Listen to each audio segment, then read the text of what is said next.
What's up, Internet? My name is Michael Cook, this is Blue Giant Media, and we're here to connect through gaming. Today we're going to take a look at Crusaders, Thy Will Be Done by Seth, Jaffe, and published by Tasty Minstrel Games. We're going to go ahead and set the game up in real time so you can get a feel for how long it actually takes to set the game up. Then we're going to go ahead and play through several rounds so you can get a feel for the overall flow of the game, the rule set, and whether you might be interested in the game or not. So let's go ahead and ready, set, play.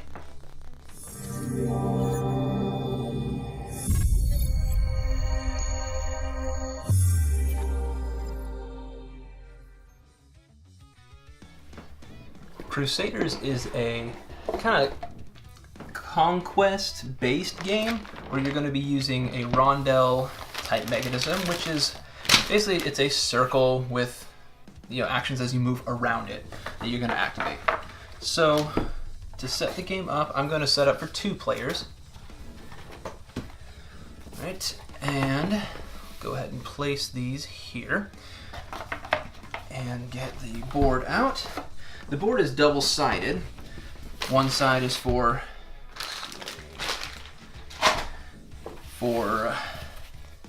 2 players, and then the other side is for 3 or 4 players. So we will go ahead and set up on the 2-player side. Now, the setup can be a little bit variable. There's a couple different prescribed possibilities, but it can also be modified by the different Templar orders. So I'm going to go ahead and set it up the way it recommends for the first game, and then I'm going to alter it based off of some of the different Templar orders that we're going to give to each player. Alright, so we'll get these. There's the Saracens for the whoever defeats the most of them and second most of them at the end of the game is going to get bonus points. Same thing for the Slavs and the Prussians. So you can just go ahead and set those to the side.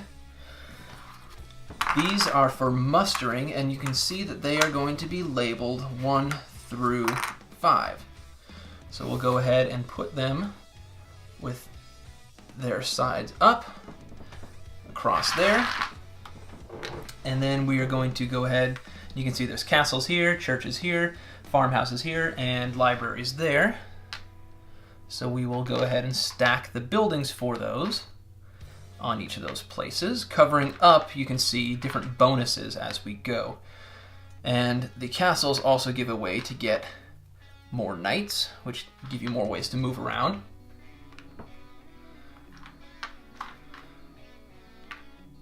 So as you build these different buildings, you're going to unlock the bonuses that are underneath each of them. All right.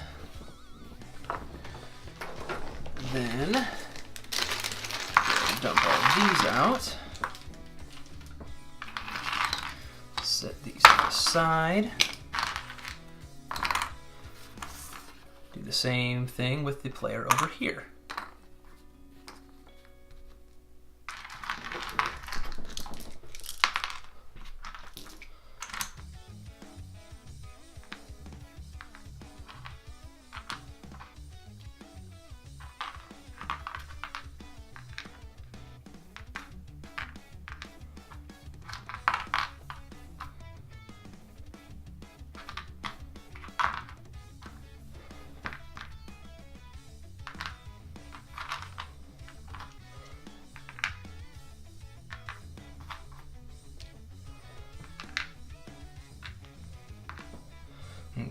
Okay. Now you'll see for the first game, it recommends taking, let's see here, taking these 2, placing them in the top and the bottom with the gray side, the one that will unlock the gray. As you can see, you flip over, it will tell you right here which one it's going to unlock. Then we are going to go ahead and we're going to place that there, there, and there. So this is what it recommends for the first game. For the learning game, it recommends having those turned over as well. And then you're going to go ahead and put 2 of these tokens on each one.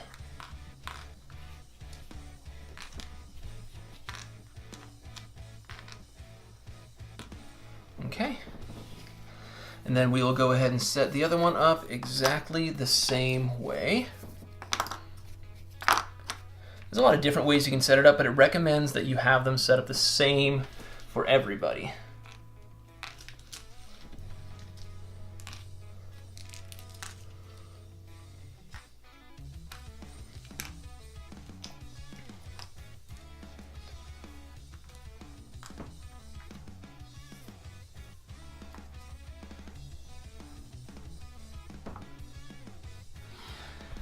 All right, now, as it says in the upper corner here, you're going to have 140 victory point chips. I have mine separated here, so there's 140 here, and then all the 10s and some other things here to kind of separate it for the number of players. But this is going to be what counts down. So this is 140 victory point chips, or influence tokens, and that is going to be the countdown to the end of the game. Then we will take a bunch of these, and we will take these enemy tokens, and we'll randomly distribute them all over the board. The Saracen tokens that we do get are going to be placed face down so that we don't see what the bonus is going to be. The Saracens are the brown tokens, and you'll see on the backs of them it'll show different types of buildings and things like that that are going to be bonuses that you get when you build them. So make sure that those are all face down, and then you're just going to start randomly separating those out onto the different spaces on the board.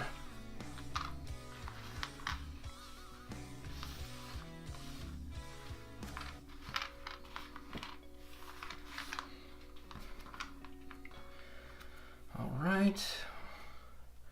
Make sure all these spaces are occupied. Yep, and the rest of these can go back. Oh, except for you'll put one onto the 3 space of each of these, which will tell you how much military power you're going to need to defeat those particular people. Then you're going to take these tokens here, you're going to turn them so that they go face up, but you still want to make sure that they are randomly distributed, and you're going to put one on each of these little outlined areas for them.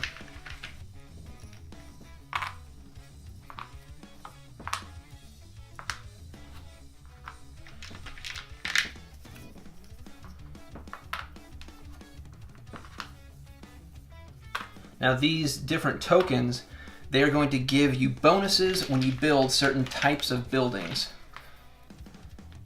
or discounts when you build certain types of buildings. And sometimes they'll stack, like over here. Now it looks like if you were to build a castle here, you pay 3 less. So it's going to be really easy to build a castle over here, which might be convenient for building your last castle of the game, making it a lot easier.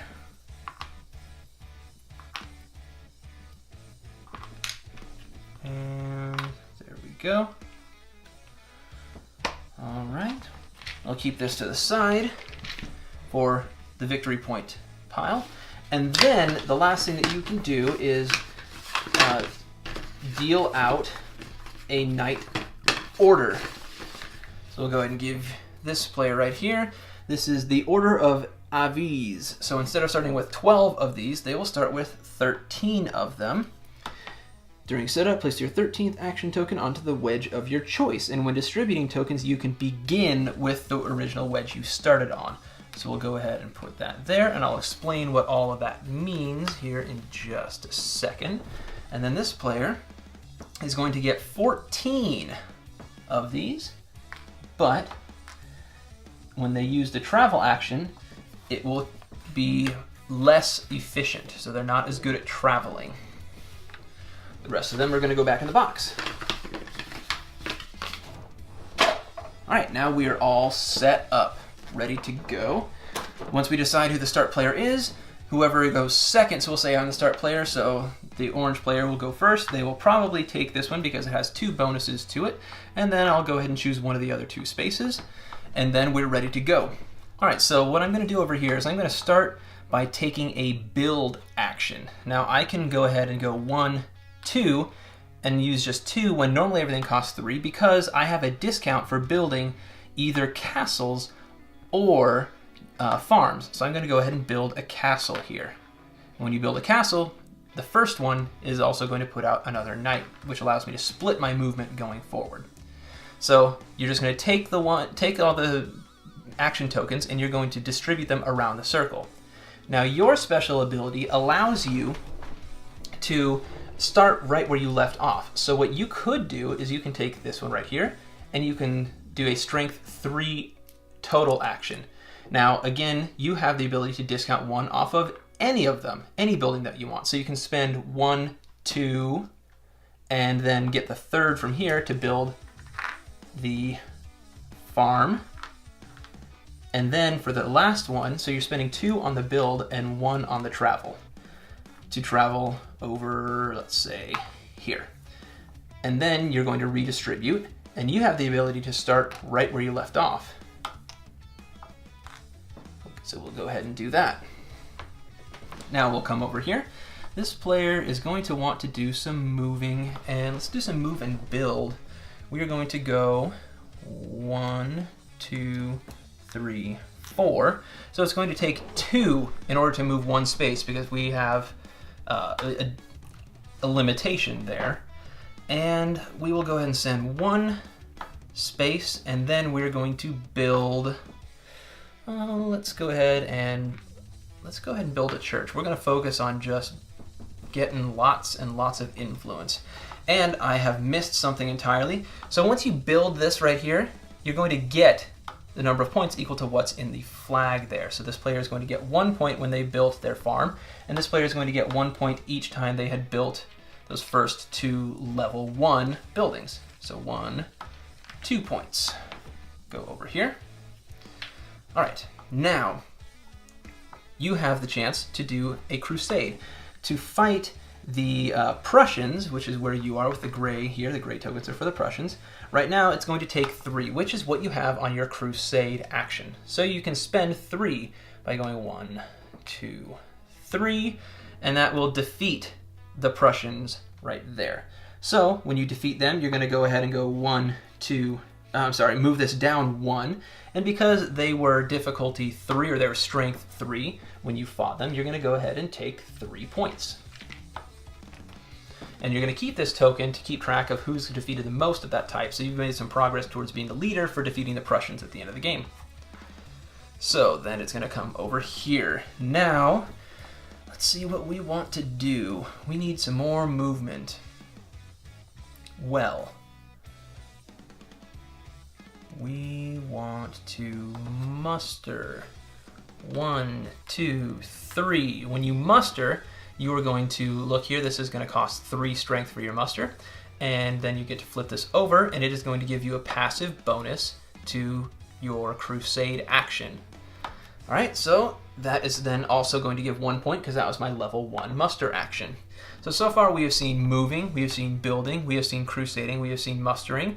Then the other thing that we can do is influencing. This may not be the best time to do it, but I'm going to go ahead and show you influencing. For influence, you're going to go ahead and go same type thing. I could start where I did again with my special power, although that's not really what I want to do. So distribute around from there. I had 4. Influence just means take that many points. So I'm going to go ahead and take 4 points. So I'll take a 5, put 1 back. The other thing that you can do on your turn is you can choose to just flip one of your wedges over to give you more flexibility going forward whenever you have things from that wedge. And when you flip a wedge over, you can take any other pile of tokens and you can move them. You can redistribute them from there. So I could take this one right here and then just move that on around the circle. So that was my turn over there. Okay, then we can come over here. This player might decide that they want to muster, but maybe they want to flip this over first. You can also kind of see on here what's going to be next. So that one's going to give me muster and influence, and then I will redistribute. So I'm going to redistribute from this one. Okay. Then we're going to come back over here. This player is going to do some moving and crusading. All right. So That was 5. But our movement is compromised, so we only have 4 if we're going to move. So we could spend 2 to move. 1, 2, and then the remaining 2 to fight, along with our passive bonus now that we've unlocked for crusading, which gives us strength 3, which is enough to defeat this Slav. So we move that down, so the next person to fight them will have to pay 4, and they were a strength 3 battle, so we will gain 3 points. And so you will continue like this, going around until the victory point pile depletes. And what you're going to do is, you'll notice as the game goes on, the bonuses add up, so that when you take an action, you get to consider all these other things that are uncovered, so your actions get stronger and stronger and stronger and stronger. And you'll notice that some of these things, you'll get to build things, and you'll get a bonus extra amount of points when you build there. And we're pretty close over here. I'd like to show you, let's just say, for the Saracens, let's say I have this over here. I've got 5, 6, because the Saracens always cost 6 to fight. So 5, 6 is going to let me go 1, 2, 3, 4, 5, 6 to defeat the Saracen. This one, you'll see it's going to give me a free library.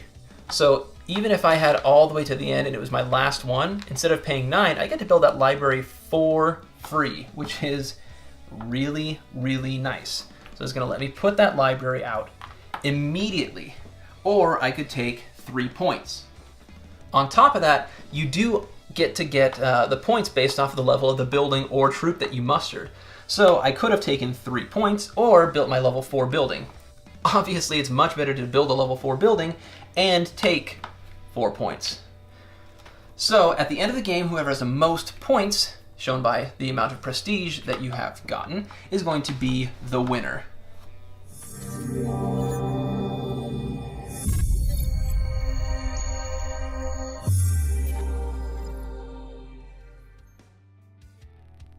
And now that should give you a pretty good idea of how to set up and play through Crusaders Thy Will Be Done by Seth Jaffe and published by Tasty Minstrel Games. If you want to know more about this game, take a look in the description section where you can find my unboxing and my overall thoughts on the game, and you can also find a link to macronogames.com where you can buy Crusaders Thy Will Be Done and a whole bunch of other great games. Until next time, I want to thank you so much for watching. Please like, share, and subscribe if you like what you see. Give me some comments down in the comment section if you have any feedback for me or recommendations, and as always, have a wonderful day.